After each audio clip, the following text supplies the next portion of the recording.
All right, everybody, welcome to our series here. This is Homestead from Scratch series with John Tejan of DJ Cattle Company and Logan Hyde from Hideaway Homestead. How are you guys doing tonight? And I think we're going to have Logan leading us in some questions. Fantastic. It's beautiful weather outside for once. I can say.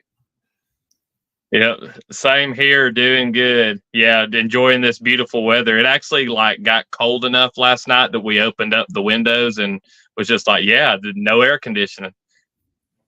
Which is very odd for this time of year. Normally we're still, summer weather up until like the first week in October. So this has been just absolutely beautiful. Man, I remember in my younger years playing football, and I think we just prayed for November to get here because it got cooler until about November. So this is pretty nice, yeah. All right. So well, you had some questions, Logan. Yeah, so we're going to kind of do just a little bit of a panel discussion here. I invited people just about every day on my YouTube channel through the videos to come and join us. So hopefully if we have some people join us, if there's people in the chat, feel free to chime in after we've kind of went over a few of these things. We'll go through if there's any questions, and probably if not, maybe just elaborate and discuss even further some of the things we're going to be talking about. But we're talking about starting a homestead from scratch. And one of the first questions, and I think this is something really important to get started with, is what would be the first thing you would build or first things you would build on your homestead? And of course, like excluding a house, because a lot of people are going to buy property that already has a house on it, or they may move a camper on there, or, do a yurt. There's all kinds of stuff like that, but that's a huge, huge topic. We're talking about just barn systems, whatever it may be. And let's go ahead and start with, we'll go with Greg, John, and then myself. What are some of the first things that you would build on a homestead if you had it to do over again? So if I was going to do it over again, probably because of the way that my property's laid out, I have like a lot of road frontage. So I probably would have put up some decent fencing and to give me some more security on the property, because that has been an issue for me. I have had issues with people getting onto the property. So some fencing for some security. I did bring a camper out to the land when I first got out there, and it didn't have any kind of cover or anything like that over it. So if I was going to get started over, that'd probably be one of the first structures I would build, is some kind of lean-to shelter that could keep a camper out of the sun and the rain, so that it would be easier to live out there. And then just having some place to store things that you're going to be building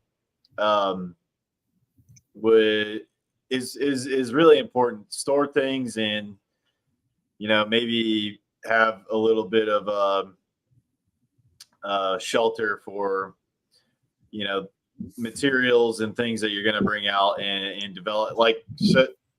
So yeah, this was me starting from zero. So yeah, I wish I would have had the shipping container immediately out there. I wish I would have had a lean-to that I could have put the camper up underneath immediately, and then some kind of security, some kind of additional security than what I started off with, whether that be like gates in the front, or some fencing around the property. So if I was going to do it over again, I think those would be my three things.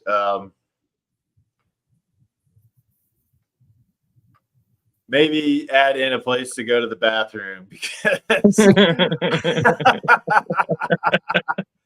because because I also did not have one of those, and it was just going into a 5-gallon bucket with some sawdust in the beginning. Yeah. So I guess that's poor things, but Hey, we'll let that one slide. That one's definitely important. I guess technically there was one in the camper, but it wasn't set up, so I really couldn't use that one in the beginning. But I do wish that I had something for, some kind of a lean-to over that camper, place to go to the bathroom, and some storage. I guess let's say those three things. I'll narrow it down. I'll narrow it down to those three things. Heck yeah. What about you, John? Yeah, well, for me, I actually, before we started, I was telling Greg I finally got the garage I built. Hey. I finally organized it after like 2 years. It's like as soon as it was built, I just jammed it full of stuff, and then and I'm trying to find stuff and could never find anything. And like I was telling Greg, I said I got a lot of these big projects out of the way. Now it's time to kind of go back and organize. And so I would put number one for me would be storage, because and you can look at both scenarios. Maybe you don't even, there's not a home on the property. It's just property you own that you're developing, growing food, animals, whatever on. You're gonna need something to store your stuff, because you're gonna be going from your actual residence and bringing tools and stuff with you, and then and make sure it's a facility that's securable. I mean, it's a shed or storage that's securable. So if you do have crappy neighbors that like to look into your stuff, you can lock it up so they can't walk off with your chainsaw or tools or whatever. That was a big one for me, because it allowed me to do a lot more things. I was able to get finally get a little bit more organized. When I moved to this property, the only thing was on it was a shed, but really that was for the cows, and I use it basically for hay. I don't have a designated structure, a designated barn for my animals. And I learned that from Greg Judy. He said, do not waste your money. Everybody wants to build a barn as soon as they get property. He goes, if you're trying to make a go of it, that's a lot of money. You're committing a lot of money that you can be using other ways to make more money, right? You could pump that into your business. And for his business, my business, that's buying cows. It's like, would you rather have a nice barn or 10 new cows? And if you put because that barn ain't gonna make you any money, one of the and that's a misconception also that people have about livestock, at least in this part of the country, and even heck up into the upper Midwest. Cows can survive outside without any barn. They never lived in barns before humans showed up, and they'll do just fine with them now.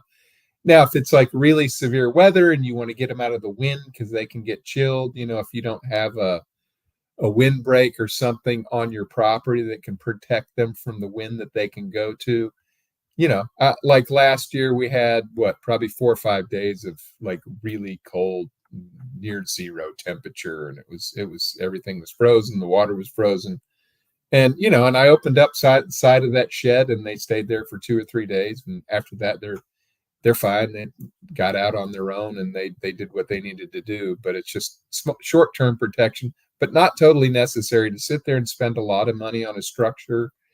Greg, I love your idea of a cargo container. It's just, it's an initial investment, but that thing ain't going anywhere. Unfortunately, make sure you put it in a place where you don't want to move it, because it ain't going anywhere.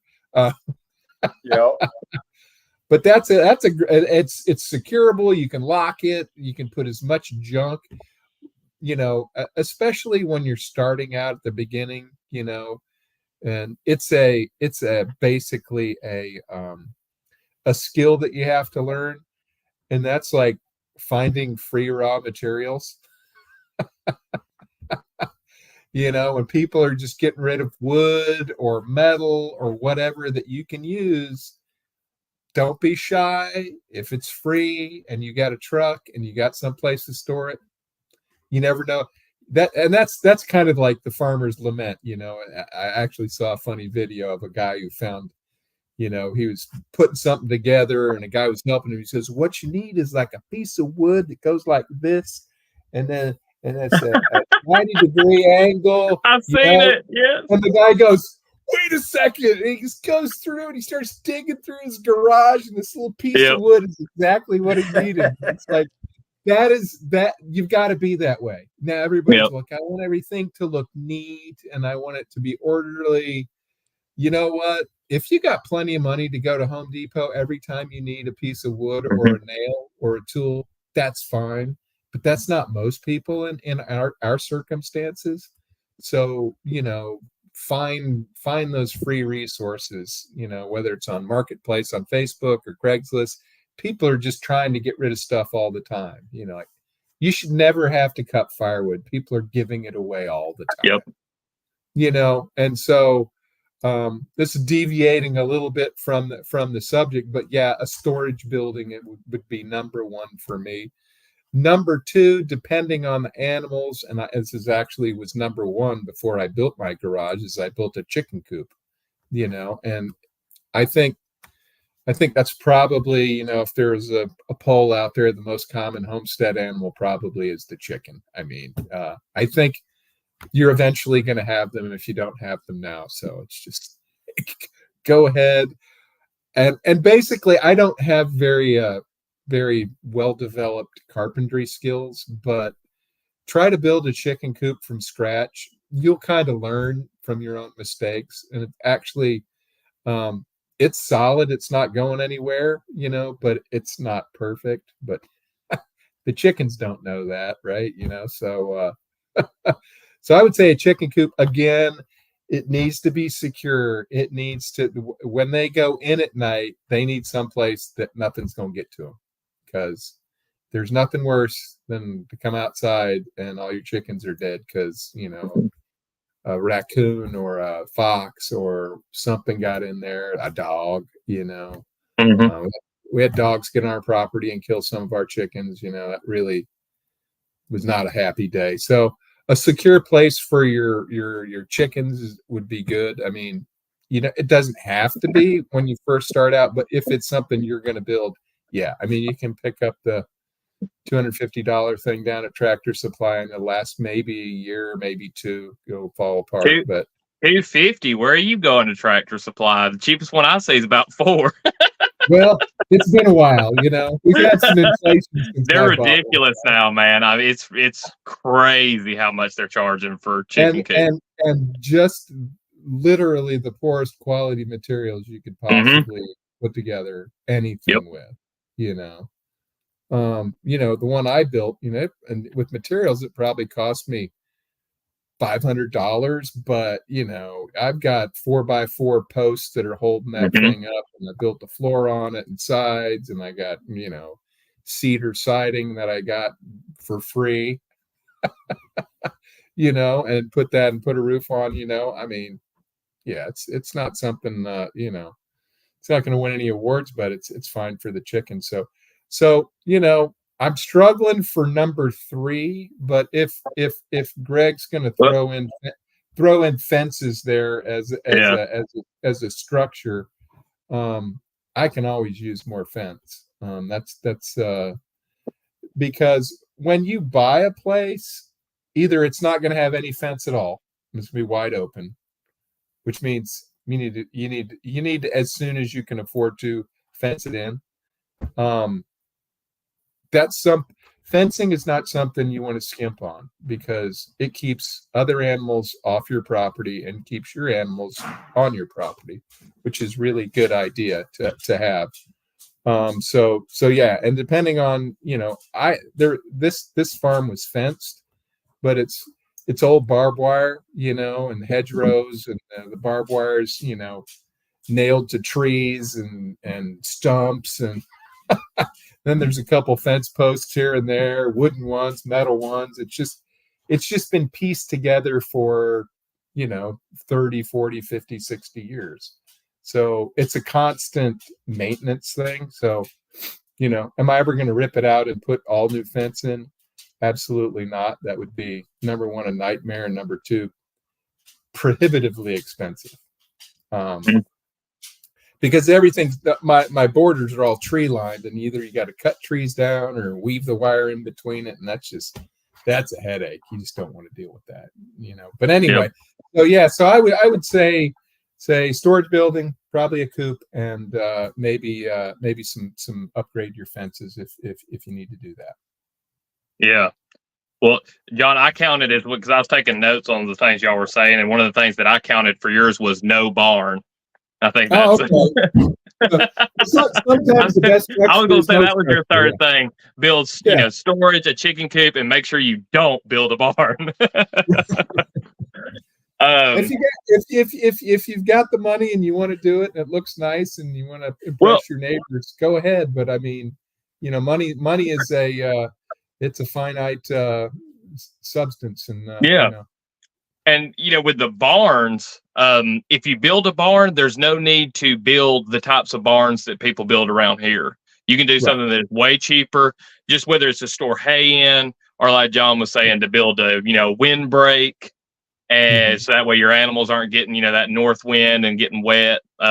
Something like that. Yeah, I think that's pretty awesome. And that channel I think that you're referring to, John, is the McFarlands. It's a dad and his two sons. They're freaking hilarious. I've seen that exact video, and I thought, man, that's me. Like, so I'll be like, yeah, I need a pee. It needs to be like this, and it's got to be 10 inches. And that's how I keep all my stuff, is hoping that one day that day is going to come. It's hard to know if you're borderlining on hoarding, though. Well, I think if you can buy it at Home Depot or Lowe's, it should not count as hoarding, no matter how much you have. Does not count as hoarding. So I see a little bit of a theme here. Storage was one of the things, and this is probably tonight the only thing that I'm going to say I got right the first time. Was the first thing I bought and put on my property was a shipping container. And so I did get that one checked off, but don't worry, we're going to talk about all the stuff that I didn't do that I should have done. One of them being, like Greg said, I should have built a really good cover and porch for our camper when we got it, because I've had to do a lot of maintenance to the roof, and that would have been way better. But, it's one of those things. It's like, well, maybe we won't need it. And then you're like, yeah, I need it. And well, now we're too late. But anyway, for mine, I'm going to kind of stick with the storage theme, even though I did it right the first time. And I agree wholeheartedly with both of y'all that, getting some kind of building to put your stuff in and have it secure, one of the top priorities. One of the things that I wish I would really focused on is ponds, and I'm still focusing on that. That's going to be one of the things. So, water storage. Whether you can just get, if you've got to do just the cheapest thing you can do of like IBC totes, and especially if you can do something to them to shade them, or, give them a little bit of insulation, whether you try to dig them into the side of a hill or something and put some kind of fish in them. They're great for watering gardens, for watering your livestock, and just having ponds on the property brings in so much life. I mean, I think that you will never lose. Now, some ponds can be expensive to install depending on how you do them, or if you do a really big pond. But if you're doing like just small water storage, I don't think you will ever lose on that investment. It's just too valuable not to have. So one of mine would be definitely ponds, just ponds everywhere. IBC totes, whatever I can do, anything that can hold water, put water in it and have that stored. And preferably if you can do it water with life in it, it's got some fish or it's got some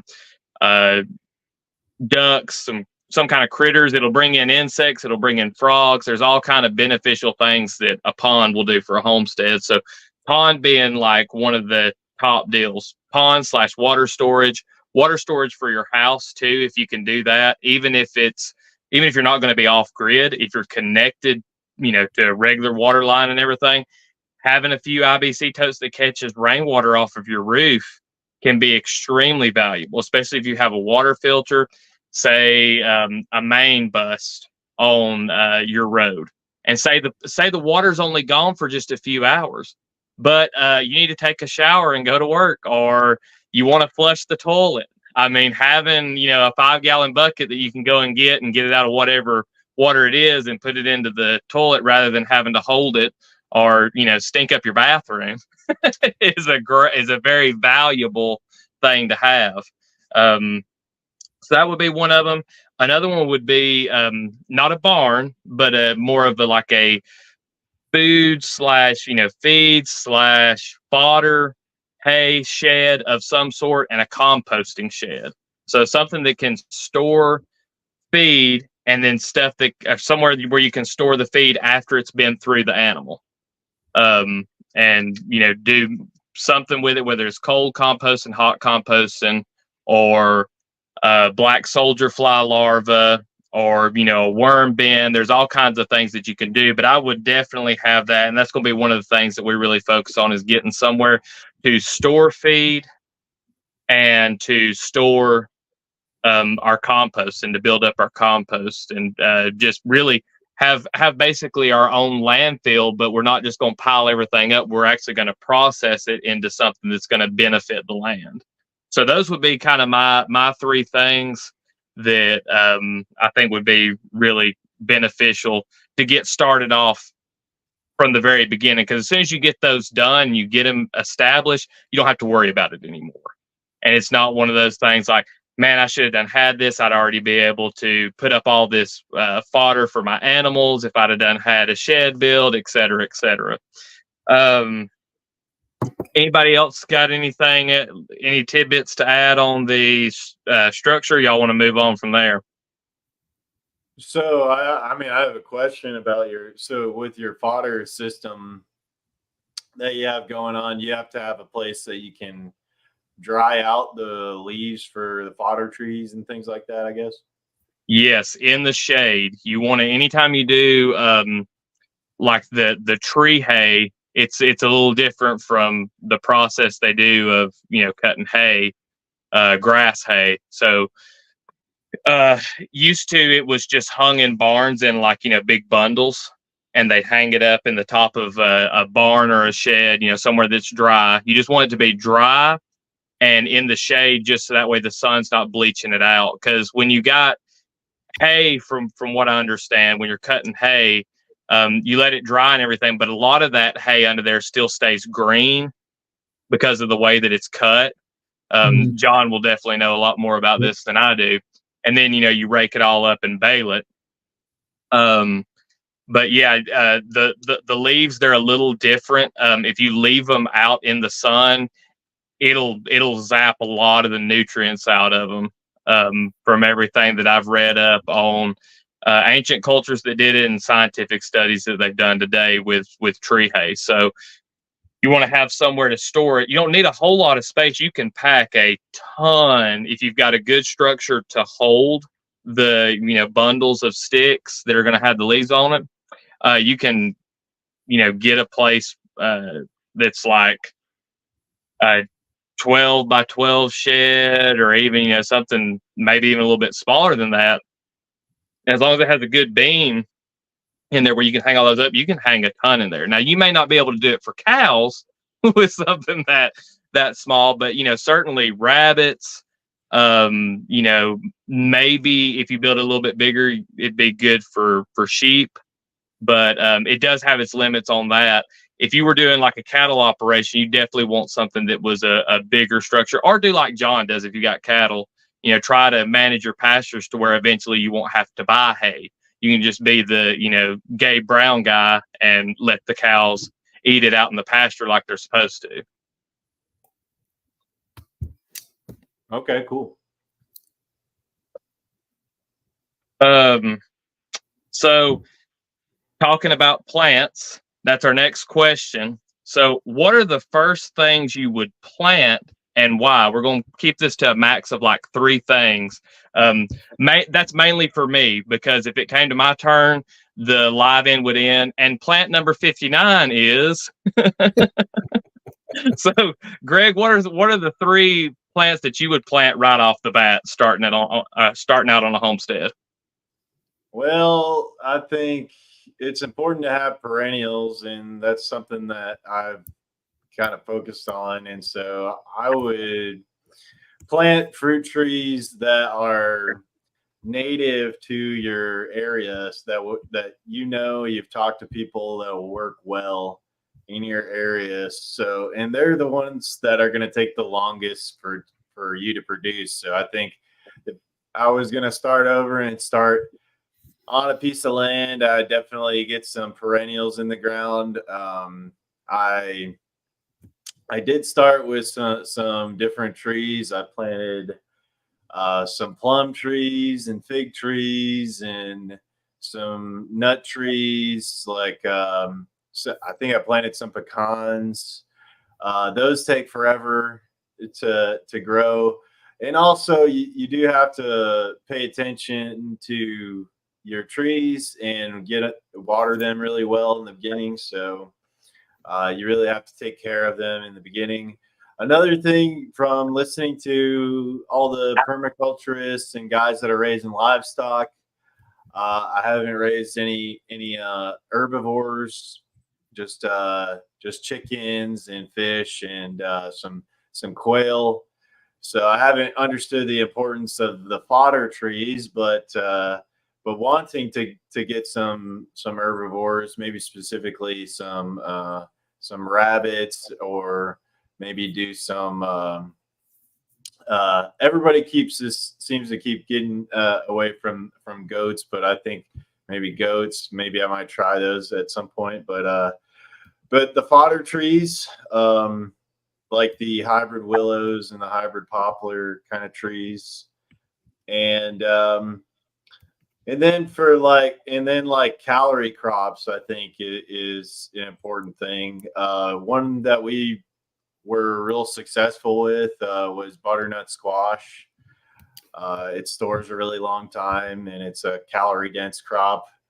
And you can feed it to your animals or whatever if you have an abundance of them, or give them away to people or whatever. But yeah, I guess perennials and perennial trees that work well in your area. The squash, and maybe comfrey, because it has so many uses. It's probably one of the plants that it just has so many different uses. It's like kind of a no-brainer, I think. So yeah, comfrey, squash, and fruit trees, I guess. Heck yeah. Fruit trees / fodder trees. Again, excellent choices on that one for sure. Especially the pecans, which I think they're producing pretty good by about like year 10. And that now as far as their growth goes, they will get pretty big pretty fast. But I think that first nut, and it's like maybe just a few, like 6 or something, I think comes on at like year 5 or 6, but it's not enough. Like, even if you shoot every squirrel in the neighborhood, they're still probably going to rob you blind. So you it may produce the nuts, but you just probably will never see them until you get enough to where they're actually producing. What about you, John? Well, I'll be somewhat specific because Greg made a good point. And from my experience, growing trees, like he said, trees that are adjusted to your your climate, your location. You know what, and also, and this is kind of one way to think. It's like if you're able to do any sort of historical research, and it's available in the library. You know, what did the Indians eat before the white man came here? Before any European species ever showed up on this continent, what did they eat? Well, they ate persimmons, they ate pawpaws. Mm-hmm. They had there's wild plums that grow here that are not Japanese. They're actually American plums, and those would be probably the three I would. You know, I'm going to give more than three. Sorry, Logan, I'm going down the road like you are, but go right ahead. I'm sure I'm going to cheat too. Go ahead. Because all those things right there, they require no real care. Mm-hmm. Apples, the Japanese plums, peaches, nectarines, that supermarket fruit that we've eaten all of our life, at least for this part of the country, is fairly difficult and takes some care. Takes, you know, if you're going to go organic and you don't want to use pesticides, you know, you've really got to be aggressive. They take no prisoners. Those freaking plum curculios, they'll just rip right through all your fruit, and that's happened to me before. So I'm concentrating on the stuff that they really don't care about. Mm-hmm. And I'll throw an extra one in there because it is a fodder tree. I use it, but it also produces great fruit, and those are mulberry trees. They're just like, I almost look like mulberries, like the chestnut trees that got a disease. It's like they used to be everywhere, but everybody started, you know, they were in your neighborhood, they were everywhere, and you know, people started buying cars and couldn't put them in the garage, and then all the birds ate all of the mulberries, and they crapped all over everybody's car and stained the sidewalk, and everybody cut them down, and they're gone. And a lot of, I mean, there's still plenty. They're not like the chestnut. They're not going extinct, but it's just a really useful tree that people like, oh, it's too much trouble. And it's like, okay, if you live in the city, I understand. But if you're on a piece of property, get you a couple mulberry trees, you know. Mm-hmm. You'll have good fruit that you can make mulberry wine, you can make preserves out of it, you can just eat them raw, you know. That's and I like them because I'll chop the limbs off of that and feed them directly to the cows, and they absolutely love mulberry. It's like candy. And that's like Logan, you know, plug here for his nursery. I'm going to get some more mulberries from him this year and continue to plant those, not with my orchard, but actually out in the pasture with the cows. So it's like they come by a mulberry tree, I just chop some limbs down and go, here's a little treat, you know, and I want to, you know, be able to do that all across my pasture, and turn it into a silvopasture if I can. So those are really, you know, if we go into vegetables, yeah, you know, the only advice there is, you know, grow what you can store and eat. Mm-hmm.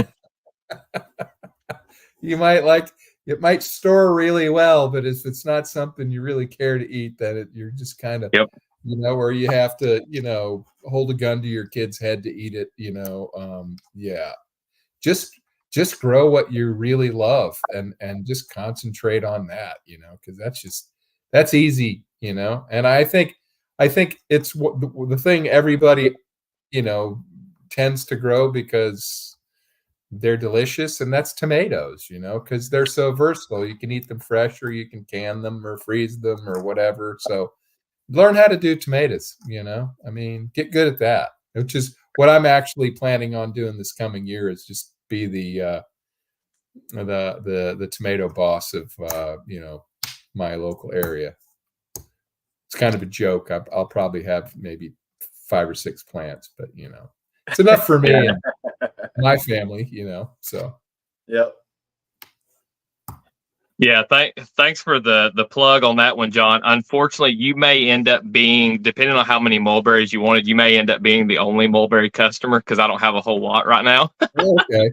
Well, I sold a bunch back in the spring, and I've got some like three footers. You know, they're getting up kind of big. But I'm having to take it one tree at a time. I'm gonna have a bunch of mulberries. I'm gonna do a lot of cuttings this year. But yeah, trying to do a bare root sale is what I'm going to do in the spring. Is just have all the trees that I have available. Let people know. Do it on a Saturday, and maybe even do it at our mushroom workshops again. I know I'll be doing that with Lee, Indiana. So yeah, I appreciate that. And you stole mine. Mulberry is one of mine. Which, you know, great minds think alike. The mulberry is just awesome, and I love that. It's like it's the American chestnut of fruit trees is what I would say. It's like, yeah, perfect way to describe it. I mean, it just gives so much. But I was going to say, Greg, you were talking about the pecans, and I remember we have right here, these are, you know, pecans from last year. And John, you were talking about storing what you eat. I'm going to crack one of them open here. And I mean, once you dry these things and you get them in a good spot, I mean, I'm opening up one right now, and they've been doing nothing but just sitting in that bowl. And look at this. I mean, this is just a beautiful nut. Oh, let me get where it can go to be on the camera there. I mean, just beautiful. Oh, yeah. Wow. That's awesome. And still just absolute. The flavor almost gets better as it ages because it loses some of its water and dries up, and that, you know, flavor kind of condenses. I mean, imagine pork finished on this.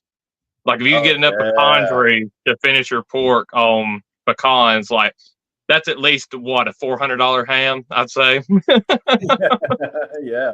But anyway, enough about the pecans and the mulberry. So mine, I was, and I picked 3, but I really wanted to pick like 400 that I would plant immediately. But my first one on the list is mulberry, just because if you can get those started immediately, and if I would have had it to do over again, back when I was a teenager and had just started making money, didn't have a whole lot of responsibilities, all I had to pay for was like phone, gas, you know, car insurance or whatever, and like if I wanted to blow money on snack foods or whatever, like that's what I spent my money on, right?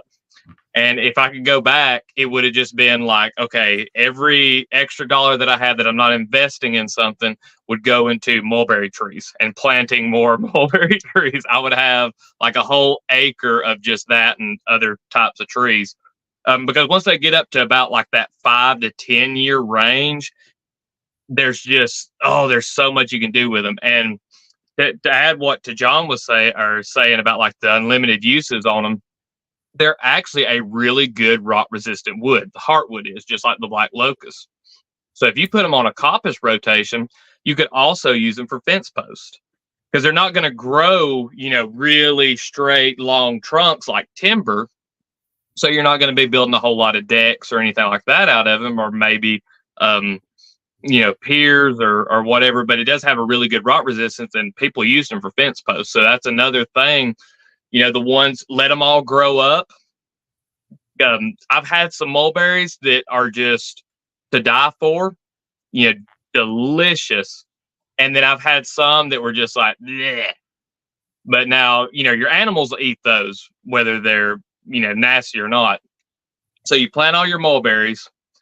All of your mulberries that are delicious fruit, you just let those grow and put on all the fruit that they can. They're one of the few trees that will produce in the shade. And they produce a ton. So plenty for the birds, plenty for the livestock, plenty for you. All the ones that are kind of the spitters, you can either have them for, you know, your animals to come in and clean up around them, or you can coppice them and use them for fence posts, or for fodder. I mean, you know, there's not really any bad mulberry tree out there. Even if you've got a fruitless male, clone, the leaves are still good for fodder and the wood's still good as a rot resistant wood. So mulberry would definitely be the first one I'd get going. The second one would be sawtooth oak. Sawtooth oak is actually not native to the U.S. I prefer white oak above all. The thing about white oak is I think it's like year 18 that they start producing the first acorns. And so that's a long time. And I'm all about planting them because there's just so much we could go into on all of the butterflies and moths that, the native ones that lay their eggs on oaks, and gall wasp and birds and all this stuff that oaks support. But the sawtooth oak, as far as just for animals goes, it's a wonderful tree, produces a ton of acorns. It'd be great for feeding pigs.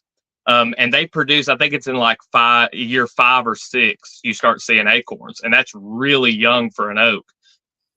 They grow real fast, great shade tree. Be one of the things I'd try to get started in the ground as soon as possible to be able to get those results of having. I've got some sawtooth oak right now. I'm not selling any of them. They're all mine. I'm very stingy with them. I'm keeping every one of them. And next year I'm going to double up on my planting of them, this fall, and have some hopefully, for the next year. And I had to really go back and forth on whether or not I was going to put this. I like the comfrey. Comfrey is really good. It's another animal fodder, but I put the hybrid willows that I grow. There's so much about that tree, and the fact that you can do living fence with it. Like John said, if you go and you fence in a property, that can get really expensive really fast. And I wish I had one of them with me to show you for a demonstration. I'll have to do it on our next live feed, just at the beginning, show y'all what these little pieces of hardware are. But there's something I discovered just recently. If you don't have enough willows to do like a living fence, John, you were mentioning like how they just put the barbed wire on trees and stuff like that. Mm-hmm. You can put a fence on trees. And I think for a long-term solution, it's not that great of a solution. It's not going to hurt the tree. The tree's going to grow around it. But now it'll hurt a chainsaw chain. I mean, it'll straight ding it up real quick if you're going in and cutting those trees down eventually. If it rust, you got to take it all off and put it on again. But if you need to do some temporary fencing for your animals, especially if it's just for a couple of years, they sell some little screws that have like a staple on them. And I've got a few boxes of those, and I think that every homesteader, even though they cost like about 30 cents a piece, once you figure out like, how much it costs per box and how many's in the box, but just having them, they're so handy. And if you wanted to just like for your first couple of years, you can go and you can screw that fence onto the tree. If you've got some 3 or 4 year old willows, but you don't have enough to, grow them all and weave them together, plant you some starting out, some big cuttings, and get those big stems going. Probably not going to work. A lot of the stuff that I suggest is not going to work in John's situation because he's dealing with 1,000-pound animals. But for your smaller livestock, some goat fence with some of those screws, even on something like a 3-year-old willow, they've got a trunk about like that. That's plenty strong for a fence post. You can screw that in. You can move it if you need to. Take the screws out after it starts to really kind of wrap around the screw. You can pull those out and do it somewhere else. So willows would be extremely versatile in that situation, especially if you got a really good coppice system going on and you were putting on like a 3 or 4 year rotation. In the wintertime, you can take a cutting of a willow like that's 6-8 foot long, drive it into the ground. That sucker will sprout and grow into a tree. So you're basically planting your fence post, and you go through and just attach 100 foot of wire. That costs about $100 at Lowe's or Home Depot or Tractor Supply. And it would be a super cheap option if you weren't going to do something like electric or, more permanent fencing. So the willow with that, and the fact that it doesn't, it's not as dense as other firewoods, but it's a good firewood. I mean, now you're going to have to have a lot more of it, but it's on, a coppice system or a pollard system. You're looking at small diameter wood. It's nothing you're going to split. I don't know about y'all, but I love hard work, but splitting firewood is kind of like, I don't know if anybody likes that hard work. So, having something that you could cut and it grows fast, you can go and pick up a lot of stuff. Like John said, you can get firewood for free anywhere. Some of it you'll want to split. Some of it you'll be like, "Ooh, that's not good for splitting." But you can go and pick and choose just driving around. And anytime you got a tree service that's cut something down, all like the smaller branches, go pick those up. But getting sidetracked there on that one. The willow's also a good fodder. Just so many reasons. And I wish that back 4 or 5 years ago, however long ago it was, that I started growing the hybrid willows, that I would have bought more of them, and I'd have bought more cuttings. And I wish I had about like 3,000 trees right now is what I wish, because I would like to be able to have it to where I could build the living structures, the living fences, plant them as fence posts, all of that stuff. They're just so versatile. And I'm gonna stop there, because if I get on any other plants, we'll be here till midnight. Did either of y'all have anything to add about the planting? Logan, I had one question, because you talk about the willows, and I know there's a couple places in this area, some nurseries, guy up in Etheridge, I think. They're really into bamboo. And the great thing about bamboo, it doesn't last forever, but the volume of material bamboo produces in one season is phenomenal. Yep. A bamboo thicket could be, you can build whatever you want to build. It's not going to last forever. But I mean, you can put together all sorts of stuff with bamboo. And I mean, like I said, you can grow trees this big around in one season, and I mean, they don't make good fence posts. They don't make really good structures, but you can make all sorts of cool stuff out of bamboo. Crude stuff like that. You weave it together into what they used to call in England, was it wattle? The wattle fencing. Wattle fencing, where they weave it together. You can almost do that with bamboo. I mean, we've all seen Gilligan's Island and all the cool stuff they built with bamboo there. So that's that I don't know if you know of anybody that does that, or whether. I just think since it's kind of temporary and it's not a real long, doesn't survive long. It may be the downside, but the sheer volume that it puts out is fairly impressive. So I actually, it's funny that you asked this question, because I think there's my thoughts on it, right? Would be the question. Okay, yeah. So I actually had went. Y'all may have met Lee. Well, I know Greg has met Lee, Indiana. We were going to do a retaining wall for their pond that I built for them, and originally the idea was to do bamboo. That's what that they both thought would be really cool. I said, "Oh, that'd be a nice look to the pond, nice aesthetic." And you can actually treat bamboo, and so you can get it to last a lot longer. Now, you may not want to use it as fence posts, but I mean, there's in tropical places they build stuff out of bamboo. There's a curing process. There's a couple of different methods for it. I think that it definitely has its place. But that being said, for what we were going to do and building that retaining wall, and then the chance of it not lasting, and after I had started harvesting some bamboo for them, I called him. I was like, I don't know if we want to go through all this heartache for a retaining wall that's going to last. Which, I mean, it's not, it was just some dirt like this for a raised bed around the pond. I said, I don't know that we want to go through all this to have it rot in 4 years. I was like, because it was going to be a lot of work and all the pieces you got to cut. Now, we were using smaller diameter bamboo. You can get the timber bamboos. And I think if you were building something that was like bamboo as a frame and you treated it properly and everything, I think it's a great idea. And then there's also some stuff, like you said, the sheer volume. There's stuff you can do with bamboo that's not really labor intensive.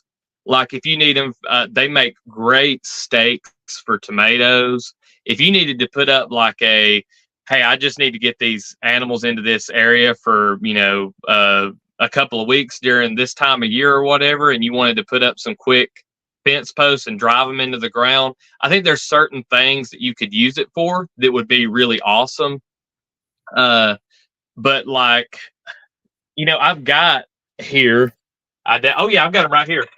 Perfect. So this is something I made out of bamboo. I just took some of these smaller ones and I just cut here where you've got a node. And so you've got, oh, sorry, I keep getting the camera off there. You got the node where it's blocked off, and I cut below the node on this side. So it's like a cup. I made these for my daughters back a couple of years ago, and I used one of the limbs as a straw, right? And it only holds like 2 ounces of water. It's for a kid. But it was so funny. They were not wanting to drink a lot of water. And as soon as I made these cups, they were going back and forth to the buggy or the Berkey, like, I need more. And they'd be over there, just sucking it down. But I think there's a lot of cool crafts too that you can do with bamboo. And especially if you treat it and you dry it properly, it's a really hard material. If you get a bamboo cutting board like we've got that's not in grain, you can ruin knives real fast on them because they're just so hard. But yeah, I mean, that's my opinion on it. A lot of people's got different opinions on bamboo. Some people, it's like, man, that ain't worth blah, blah, blah. And then there's some people that are like, oh, it's the answer to all of our problems.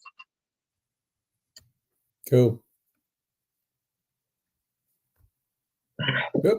Greg, anything to add before we move on? No. So I have a question, and this is a kind of like, well, it's not the next question, but it's just a curiosity type thing. If you were to choose, like, you only could start with one, like this is the first seed or cutting you're going to put in the ground, what is it? It's a really tough question. Like, what's the first one? I know there's like, well, you can't have a first one, but like, what is something that you would, if you had to choose?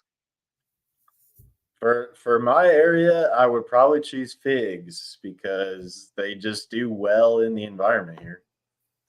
Heck yeah, figs. Yeah, I have to go with the mulberry, just because it's really versatile. I mean, for my context with what I use it for. Yeah, definitely. Heck yeah. Yeah, that question was just for y'all. I can't answer it. I don't have the knowledge to be able to pick one. Or I guess I have too much. I'm just like, yeah, I guess I would have to go with mulberry, I mean, it's one of those things. It's like, I had to just start with one, and like maybe I had to go like a whole year and I can't plan anything else. But in that 1 year, there's one thing I can plan. I do all mulberries, but because and that not to just go overboard on the mulberry thing, but you please do go overboard all you want to. Because you literally don't have to do anything to them. You don't have to spray them. You don't have to fertilize them.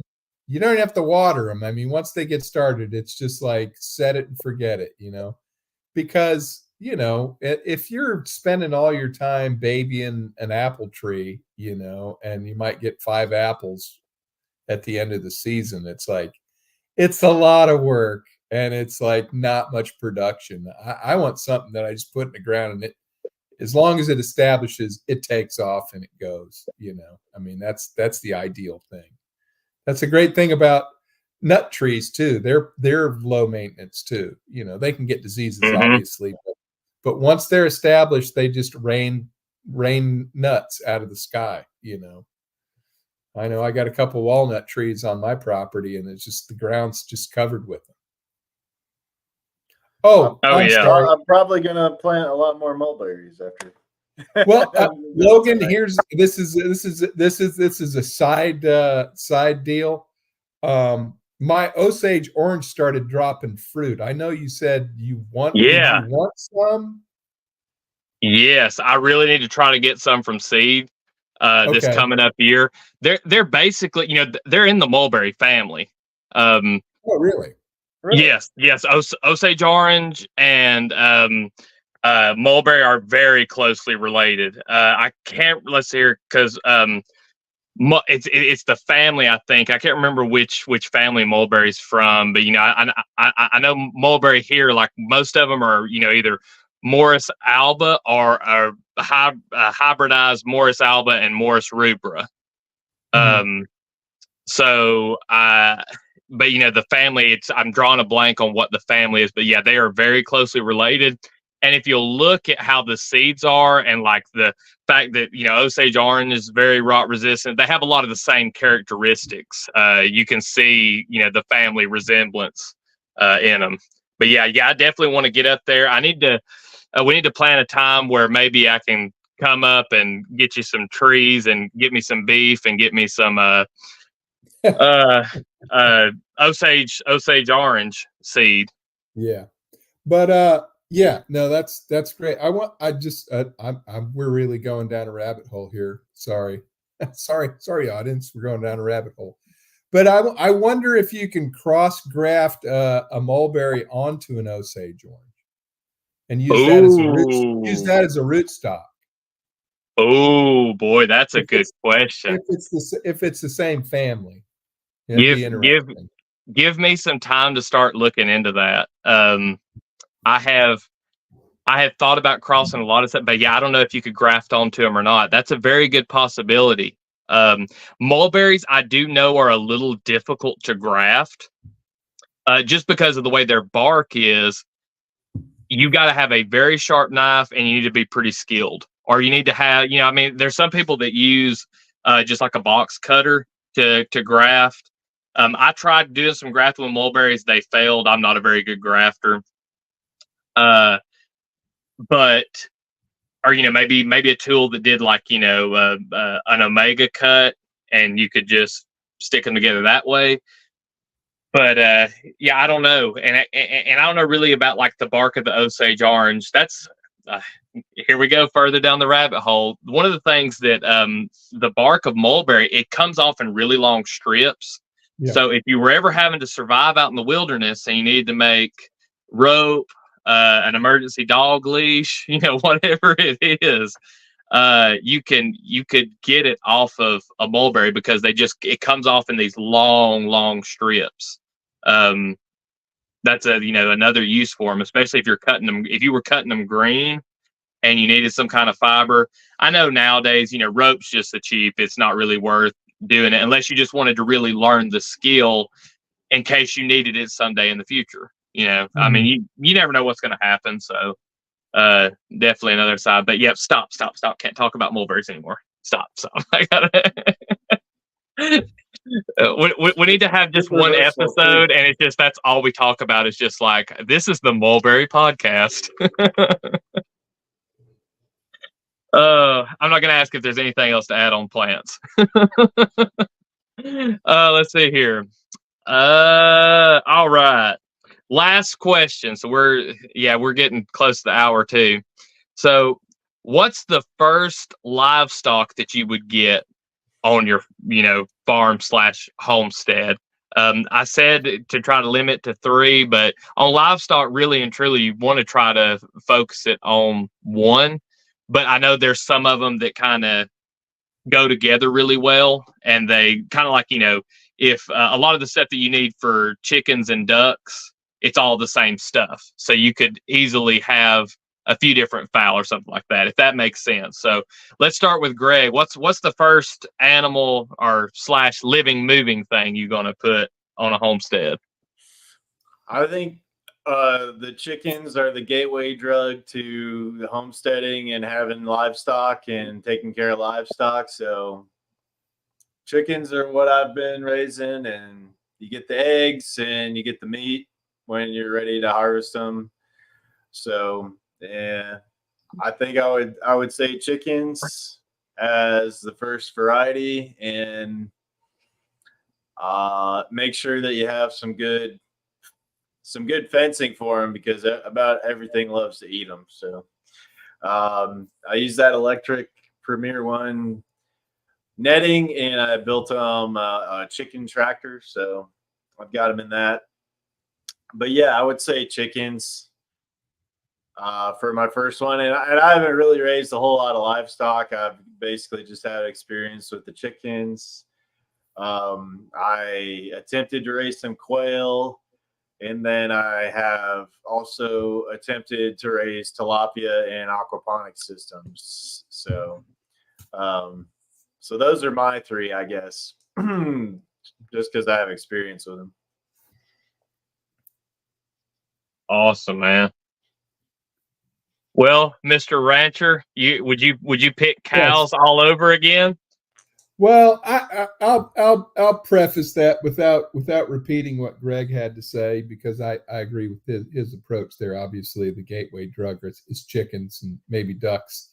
But and this is just advice to people if they are considering a large livestock animal like a cow, we'll just stick with cows, because nobody. Yeah, okay. Well, I won't go on a tangent there. Cows. If the property you have is fenced and has good fence, and you have water on your property, and you have, I would say, a minimum of 5 acres, you can have cows. It's not that they're the easiest, literally the easiest animal to take care of. Now they're frightening because they're 1,000-pound beasts, but they're super docile. Unless you have a bull and, a female that's cycling and they get a little rowdy, obviously. But just get, if you're going to get livestock, get more than one. Don't get a single cow. They're miserable by themselves. They need, they're herd animals. So, I mean, the more the better, but at least 2. Mm-hmm. The thing that they do for your farm that really no other animal can is really improve the pasture and the ground. They really do a great job. Pigs can too, but they're a little on the destructive side. Mm-hmm.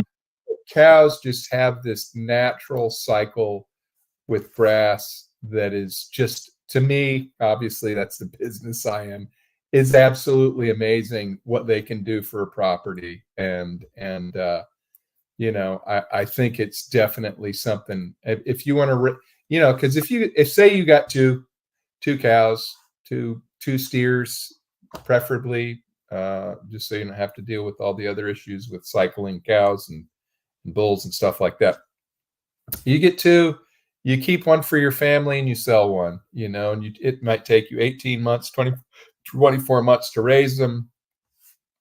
They're a great animal to have on a homestead. They do so many. You don't have to worry about predators. They're big enough mm-hmm. that nothing's going to screw with them. They're an all-weather animal. You don't have to build a shelter for them. They eat grass that is growing without any of your input at all. The only thing you have to provide is water and make sure that there's some fencing there and some minerals, which is that they need, but it's really minimal taking care of them. Especially, I'm surprised how much chickens eat. And you go through a bag of feed in no time. So it's $15-$20 a bag, but you go through a bag a week, that starts adding up. And there you go. Mm-hmm. Yeah. And I only do chickens, laying chickens. I don't raise meat birds, which you can do, but it's an expensive hobby. Yeah. They can be. Yeah. I've got a question for you, John. So, I know you started off and you started with about you said a minimum of 5 acres. Yeah. and you were talking about, yeah, like getting two. So back probably a couple of years ago, and this is before I had really found like more people like you that do the grass finished beef. We had thought about doing like just going and buying a couple of calves, you know, and raising them up and just doing them to slaughter. And like you said, keep one for the freezer, and then, you know, part out the other one and maybe sell it to, you know, a few friends or whatever. I'm not going to do that anymore because I have people in places now that have cows, you know.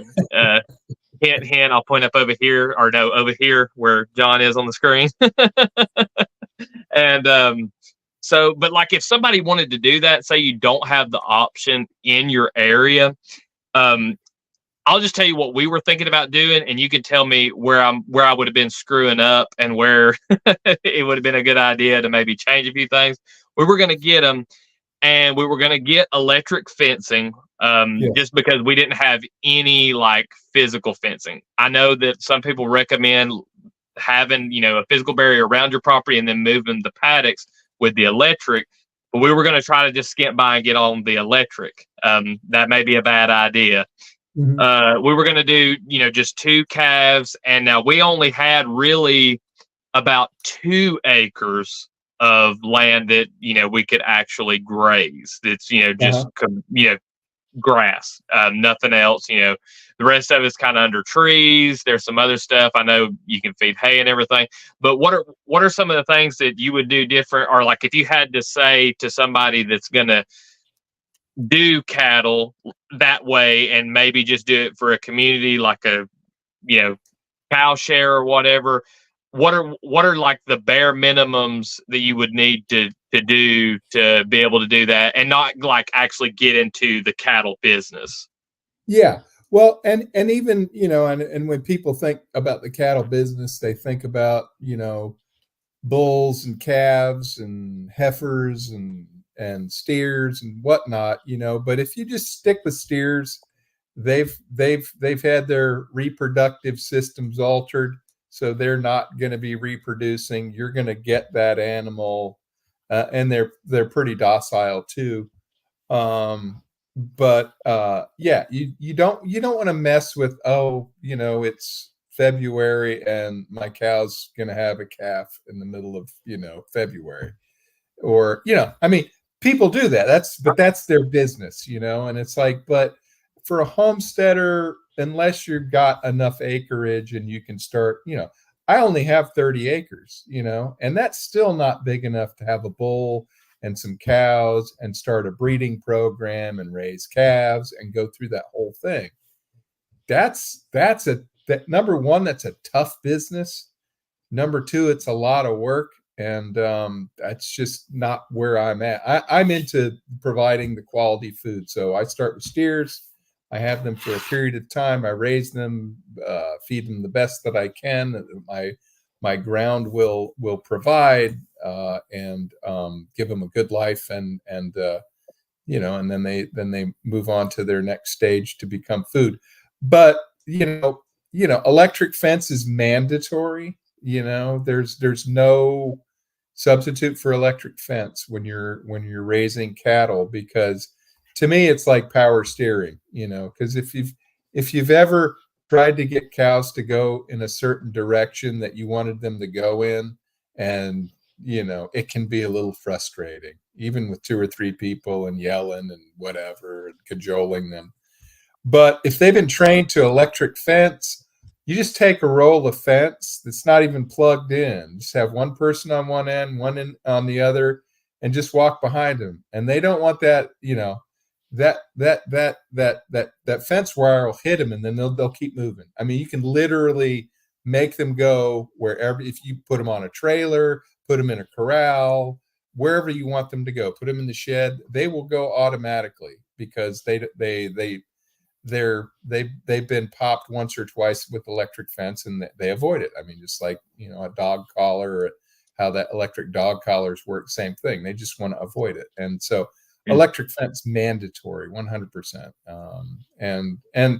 And that is is a challenge. Electricity, people aren't normally used to that, and it grounds out and it sparks, and you'll shock yourself a few times, but you'll learn. It's not a problem. So would you say even for two calves, still a minimum of 5 acres on that? No, I mean, if the 2 acres is accessible, it's all contiguous. One Yep. area that you can subdivide and really manage. It's kind of tough to manage in trees. You can do it, obviously, and people do, and actually that's a good thing because they need to get in the shade and allow them some shade to get into. So you could still do 2 acres. It's probably going to be a little more expensive because you'll probably have to feed a little more hay. Yeah. When it stops growing. But it's doable, and especially you have more than 2 acres, Logan. You can slowly expand that area, and you can test the limits of what your fence, your cattle, and your patients can do in the trees that you have on your property. Yeah, which for me now, the direction we're going in, I'm good. Like right. I will just buy beef from John. Right. No, and I understand. But we thought about doing it before. It's definitely something I think, especially if you get some people in the area and they don't have access to the grass finished beef, and they just you've got 4 or 5 homesteaders and you got somebody that's got a decent sized pasture.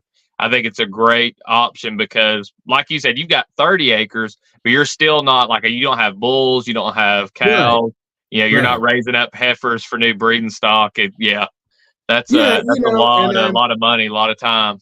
And I'm 64 years old. It's a little late in life to get into that game. I mean, if I was 30 years old or 40 years old, sure, no problem. Yeah, awesome, man. I guess for mine, and I'll try to go quick because we're at an hour 11. If I had to do it over again, my YouTube channel really gets a lot of views on the rabbit videos, and I keep rabbits and everything. Rabbits have never really been my passion. I like eating rabbit, I really do, and I love keeping them.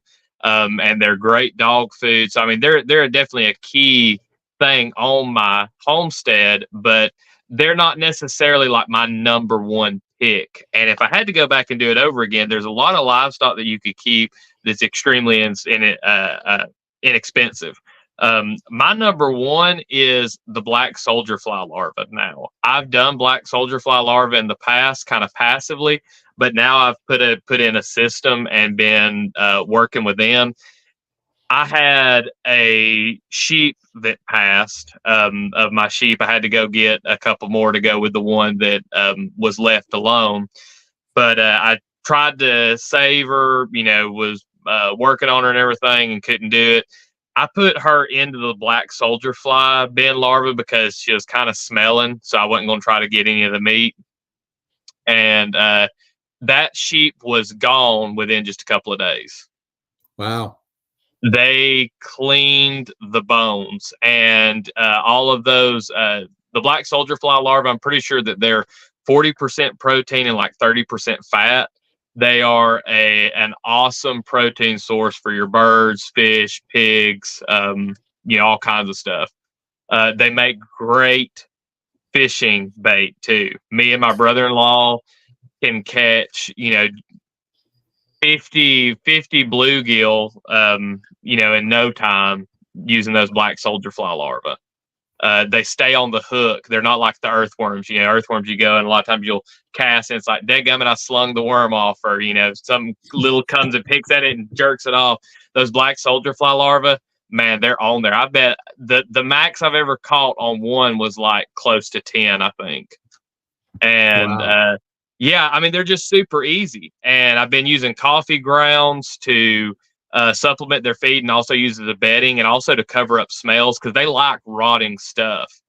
And it's not fun having just a tub of just rotting stuff sitting around. You have to put it at the far end of the property and no one goes over there. But if you put the coffee grounds in there, they can eat those and it covers up the smell. So they'd be definitely the number one that I would start with. And then I also, just because they are good fishing bait, the next one on my list was fish, just stocking, ponds and containers and stock tanks with fish. They're a really easy protein to go and get native from the wild and raise up on stuff like that. In just small containers, especially if you're doing something like bluegill. To me, bluegill is one of the best tasting fish. I love them, and they're just so easy to keep. And then on top of that, my last one would be ducks, because they go really well with the ponds. There'd be plenty of aquatic life and aquatic plants for them to eat. And then the black soldier fly larva would be, another food source for them as well. And I thought about this for a long time too. Like if I had to redo it all over again, that would be a really awesome way to go ahead and have some protein going while the fodder trees are getting up big enough to where you can bring in your herbivores in just a couple of years and really have it to where you're not having to buy a bunch of hay, or you're not having to buy a bunch of pellets for rabbits. So yeah, those would be my three picks, just because they go together so well. And it wouldn't be a whole lot of the infrastructure from everything else that I've already set up is already ready to go for those three animals. And so, but I wouldn't, this is something I think John touched on last time, or maybe time before last, is you can get too many animals at once. Ask me how I know. I started with chickens when I was, 16 years old. And now since I got into the homestead and we got the rabbits, it's like every year it's like, what are we going to get now? What are we going to get now? And I've gone, fairly slow with it, but you can get to keeping too many animals because it's so addictive, because it's like, oh man, this animal does that. Ooh, and it tastes so good. And oh, that animal over there does that. Ooh, and it tastes really good. And then you just, it's a spiraling thing that if you don't take the time to set up everything you need to be as self-sufficient as you possibly can with those animals, they can either, get a little expensive, or you can run around putting out a lot of fires. And I've experienced both of those. It's, sometimes a little difficult. So taking it slow. I know we had a podcast where John, really touched on that well about, taking it slow, figuring stuff out, doing it one at a time. So that's pretty much how I would do it. The animals would have to be pretty much in the same setup for me to do more than one at a time. But yeah, those are mine right there. Guys, I don't know if there's anything else y'all wanted to talk on, add, ask questions. I did want to just real quick, Nathaniel here that was in the chat, he had said, man, I would love to hang with you all so much. Hang with you all so much to learn. And I just told him, I said, man, we're here every Sunday. So we had us a viewer there. Appreciate Nathaniel being with us. And I guess if there's anybody that has any questions or, wants to answer any of these questions, I think it'd be good in the comments section of the video after we're done with the live there to add in your thoughts. We did this mainly as experienced homesteaders. And experience in having success and failures. So, there's thing, and yeah, thanks for being with us, man. Hope you enjoyed it. Going back and redoing it, because we learned from failures and we've learned from successes, and I would just about bet that all three of us could say we've learned more from our failures than we have our successes. So, be interesting to continue the conversation in the comment section after the video goes up, and come back and join us next week, because we're going to be doing the same thing. We're just going to go over some different questions and kind of do another roundtable. But I'll turn the time back over to Greg. All right, yeah, let's go around the horn and just let everybody know where you can find us. John, where can people find you? Yeah, you can find me right here. No, I'll be on this show every Sunday. I don't have much of a presence on social media yet, but I'll be around. But I'd be glad to talk to anybody about any of the subjects we talk about, because, obviously it's a passion of ours, and when it's a passion, you want to share that with somebody. So we love doing this for sure. Awesome. Logan, where can people find you? I'm on YouTube, Hideaway Homestead. You can also email me, hideawayhomestead@gmail.com. Don't have really much of a social media presence on any other platforms. Need to work on that this year. But yeah, you can contact me through there. You will just about be guaranteed to get a hold of me if you go through the YouTube comments. I am very generous with YouTube hearts. You know, I heart anything that's just hey, nice video. I'll give it the the heart. I love having interaction on the channel. So you can get in contact with me through there. If it's anything that you wanted to ask about, if it's something about maybe buying some trees or anything else that you'd want private, you can just shoot me an email through the email. All right. And I'm Greg Dowd. I'm here at the Tinker Tribe, and I do live streams. I have recorded episodes. I do interview shows, and I just post videos when I have stuff going on that I'm working on. So yeah, check it out. If you like this kind of content, leave a comment and let us know what you guys think. And we'll see you for the next one. Peace.